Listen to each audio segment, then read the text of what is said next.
Alors pourquoi il y a un problème, si tu veux, avec les abeilles? Bon, c'est une question environnementale, mais environnementale, ça veut dire quoi? Ça veut dire l'environnement ici, c'est comment est-ce que la nouvelle agriculture, cette nouvelle agriculture d'après-guerre,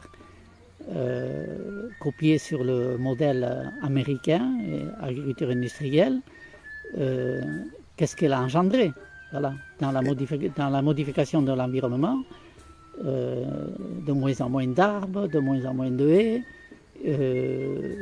et l'introduction des polluants, des engrais artificiels, etc.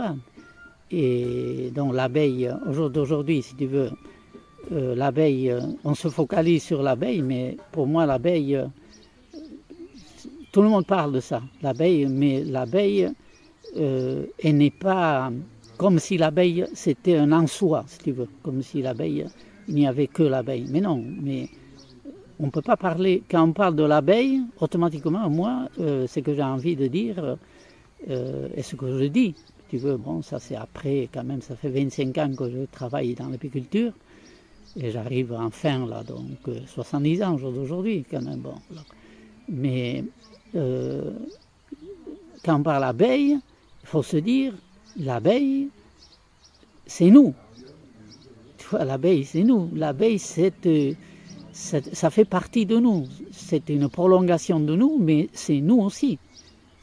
On va employer un grand mot, la rationalité, Descartes, etc. etc. On est dans une civilisation, la civilisation occidentale en général, c'est le domaine de la rationalité. C'est-à-dire on aborde les choses, on dissèque, on casse les choses. C'est-à-dire, voilà, on va mettre l'abeille d'un côté, l'agriculture de l'autre, l'humain de l'autre, la société industrielle de l'autre, etc. Tout est cloisonné dans la rationalité. Mais ce n'est pas du tout comme ça. Pour moi, ça, c'est une vision de l'humanité qui est dépassée. On est rattaché au tout, on fait partie du tout. Quand on parle de l'abeille, on parle de nous. Quand on parle de l'arbre, ici à côté, on parle de nous. Quand on parle du nuage, on parle de nous. Tout ça, c'est nous, c'est nous. Voilà, donc automatiquement, à partir de cette conception des choses, c'est ce que tu disais tout à l'heure, c'est-à-dire que si l'abeille disparaît, c'est nous qui disparaissons parce que l'abeille fait partie de nous. Et nous, on fait partie de l'abeille. Tout est lié. Quand on parle de disparition de l'arbre, et oui, mais l'arbre disparaît, mais nous aussi, on disparaîtra avec l'arbre. Automatiquement, tout est lié. Alors c'est ça qui est important à comprendre. Ça va nous empêcher de faire des réunions à propos de l'abeille, uniquement à propos de l'abeille, des réunions uniquement à propos de la forêt, et uniquement des réunions à propos de la montagne. Et puis, nous, par exemple, ça c'est évident que, tu vois, quand par exemple les divers syndicats de montagne font des réunions entre eux, mais on n'est jamais là, nous. On n'est jamais là. Et pourtant, on devrait être là. On fait partie de cet univers de la montagne, l'abeille est là. Mais c'est cette structure de la rationalité qui fait qu'on va parler de la montagne sans apiculteurs. Voilà, on va parler de la forêt sans qu'il y ait l'apiculteur. On va parler de l'aménagement de l'environnement sans les apiculteurs. L'apiculteur, voilà. Moi j'ai commencé avec les abeilles, à l'époque j'étais ébéniste, j'avais capturé des essaims sauvages dans la nature. Et c'est comme ça que ça se faisait à cette époque-là. Tu vois, la nature te donnait des essaims. Aujourd'hui la nature, elle ne peut pas te donner. Parce qu'on a handicapé la nature. On a cassé quelque chose dans le mécanisme du don, si tu veux. La nature donne, nous on ne donne rien à la nature. On prend de la nature, mais on ne donne rien. Et donc à ce moment-là, dans les années 80, tu as eu cette nouvelle, ce qu'on appelait ces années 80, faisait partie des 30 glorieuses, qu'on appelait les 30 glorieuses. Et à ce moment-là, donc, il y avait les primes, comme maintenant, hein, les primes qui viennent de l'Europe, etc. Et donc, ça a amené une nouvelle catégorie. C'est tout qui change. C'est tout qui change. C'est la relation avec la nature, mais la nature compris au sens avec nous-mêmes. La nature, on va changer la relation avec la nature. Ça veut dire qu'on va changer la relation avec nous-mêmes. C'est pour ça qu'aujourd'hui on est paumé, on ne sait plus où on en est. Parce qu'on a perdu la relation avec la nature. Donc on a perdu la relation avec nous-mêmes. Et c'est pour ça qu'on a des angoissés, on a tout ce qu'on rencontre, moi je dis au jour d'aujourd'hui, c'est une civilisation de fous. C'est une civilisation de fous. Et le gros problème, si tu veux, c'est que cette civilisation de fous, elle engendre encore une illusion dans l'immédiat.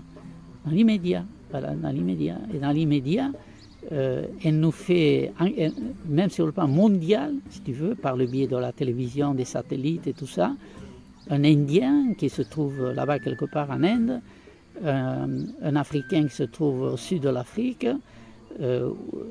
il voit ça sur un écran de télé. Et on a introduit chez eux une dichotomie, si tu veux, on a introduit dans leur façon de penser qui était en harmonie avec la nature. Et alors eux, si tu veux, leur rêve à eux maintenant, c'est d'être comme nous. Voilà. Ils ne peuvent pas concevoir l'existence, même s'ils sont obligés, même s'ils sont dans des cas de pauvreté, ce que nous on va appeler pauvreté, mais eux, à leur tour, on les a quand même rendus malades. Parce qu'on a introduit dans le cerveau quelque chose qui n'existait pas au départ, qui n'existait pas chez eux. Et on continue de faire ça. Alors imagine un peu si chaque Chinois se met à avoir 3 bagnoles chez lui, chaque Indien se met à avoir 3 bagnoles, je ne sais pas combien de smartphones et puis d'ordinateurs, tout ça, parce que ça aussi, ça produit de l'oxyde de carbone et tout ça. Un ordinateur allumé, c'est pas neutre au jour d'aujourd'hui.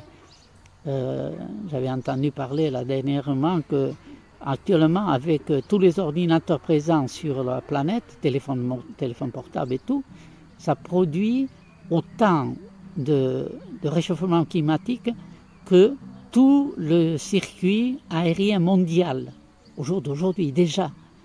Tu vois? Alors imagine la quantité de téléphones portables et d'ordinateurs qui vont se vendre dans ces pays. Non mais c'est vraiment, pour moi, bon, c'est vrai, on m'accuse à moi d'être pessimiste, tout ça, mais il n'y a aucune raison d'espérer. Moi, dans les années 80, moi, j'avais 20 ruches et puis je les ai amenées sur Irati.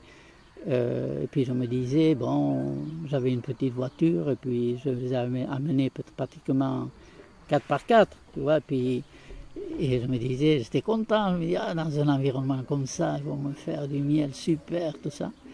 Et je les avais mis sur des pneus de bagnole, tu vois, et 15 jours après, quand je suis parti, à l'intérieur, à la place de l'enjoliveur, donc qui n'existait plus, c'était le vide dans ces pneus-là, mais tu avais un centimètre de billes d'abeilles mortes en haut d'Irati. Pourquoi? Parce qu'à ce moment-là, les bergers, on avait déjà des troupeaux qui étaient quand même très importants.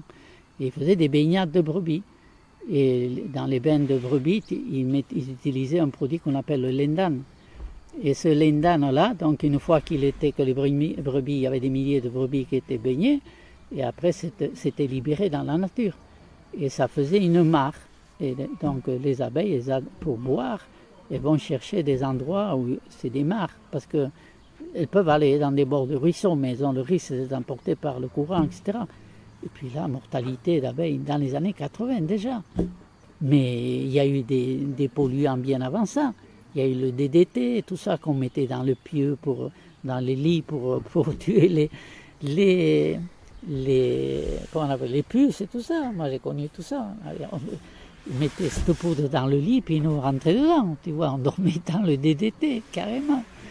Bon, voilà, donc tout ça, ça aboutit à cette immense catastrophe de pollution phénoménale. Et là, c'est des milliers d'espèces de papillons, de mouches, de bourdons, d'abeilles. Il y a des abeilles qui sont répertoriées, qu'on appelle abeilles domestiques, etc. Mais tu as des espèces, il y a des centaines d'espèces sauvages, etc. Et tout ça, ça disparaît. Mais le feu, ça fait partie des autres polluants. Ça vient se rajouter à tous ces trucs de poison, etc. Et voilà, donc ça fait un problème de plus pour l'apiculteur, parce que l'apiculteur, bon, moi, j'ai eu des empoisonnements. Quand je travaillais avec les abeilles, j'avais 200 ruches. Et une année, un printemps, je me suis retrouvé sur les 200 ruches, je n'avais plus que 40 colonies de vivantes. Voilà. Et comment tu fais après? Parce que l'apiculteur, en fait, ça n'a rien à voir avec l'agriculteur. On n'est pas dans le même, on n'est pas sur le même bateau. L'apiculteur et l'agriculteur ou l'exploitant agricole ne sont pas sur. L'apiculteur, il n'a pas de subvention. Donc, toutes ces maisons et tout ça qui se sont faites dans le Pays Basque et tout ça, mais se sont faites comment? Se sont faites par les subventions européennes. Et s'il n'y avait pas eu de subventions européennes, ce serait comme chez moi. Les façades de ma maison ne sont pas crépies. Elles sont comme quand les gens vivaient dans les années 1920-1930 par là. Voilà. C'est ça, quand ils mettaient un peu d'argent de côté, tu pouvais le faire. Mais tout ça, c'est de l'artificialité. Tout ça, c'est artificiel. Voilà, parce qu'un cultivateur, s'il devait vivre avec les résultats de son activité, il ne pourrait pas. Imagine un cultivateur qui ressort un salaire de 300 €, 330 ou 350 €. Et les suicides, et patati, mais oui, mais non, dans le crétinisme total, quoi. Et voilà, ça a commencé dans ces années-là, avec cette débilité d'agriculture industrielle et qui a tout détruit, qui a détruit les sols, qui a détruit les savoirs des gens. Mon père était né dans les années 1900, mais il n'avait pas besoin, il a été à l'école peut-être 2 années de sa vie, et encore, il n'y allait pas tous les jours. Mais ces gens avaient une sagesse, mais une sagesse qu'ils avaient héritée de centaines et de centaines de générations avant eux. Et on leur a dit, mais non, mais tout ça c'est des trucs débiles, ça ne sert à rien, tout ça il faut que tu oublies, il faut que tu ailles dans l'école d'agriculture pour apprendre la quantité d'engrais qu'il faut que tu mettes, etc. Donc ils ont été dépossédés de leur savoir qu'ils avaient par rapport à la terre, de leur amour de la terre. Ils ont été, pas de leur savoir, mais de leur amour de la terre. On leur a dit, bon, l'amour ça sert à rien au jour d'aujourd'hui, hein, c'est pas rentable ça. Il faut que vous mettiez des chiffres sur le papier, ça on comprend mieux. Et on est dans cette société déshumanisée, qui n'a plus de relation, de respect, d'affectivité, voilà. Donc, il y a certains courants de pensée, certains nouveaux courants de pensée dans le domaine agricole qui sont aujourd'hui totalement persuadés de la valeur d'une haie, de la valeur d'un marais, de la valeur des arbres, etc. Et c'est ça, tout à l'heure je disais que je n'avais pas d'espoir, mais le seul espoir qui peut, pour moi c'est ça, cette prise de conscience. Si tu mets des haies, donc c'est extrêmement profitable pour l'agriculteur, parce que en fait, moi j'aime bien aussi utiliser une image, parce que la haie, dans un champ, donc on prend un champ de 1 hectare par exemple, la haie, ça occupe une petite place, c'est quelque chose qui est dans la marge, tu vois. Et moi je suis dans cette marge-là. la marginalité. La marginalité, ben oui, la vie, elle est chez les gens qui sont en marge. Mais elle est aussi dans les éléments, dans les arbres, les haies, les fossés, tout ça, c'est des choses qui sont en marge aujourd'hui. Dans une agriculture productiviste, industrielle, elle a éliminé tout ça. Voilà. Et pourtant, c'est là qu'il y a la vie. Quand tu as une haie, bon, ça fait de la nourriture. Imagine, moi, les abeilles me font du miel de châtaignier et de la ronce. Mais la ronce, c'est une abomination pour le cultivateur. Pour l'exploitant agricole, c'est une abomination. Et pourtant, pour moi, c'est une source de miel mais extraordinaire.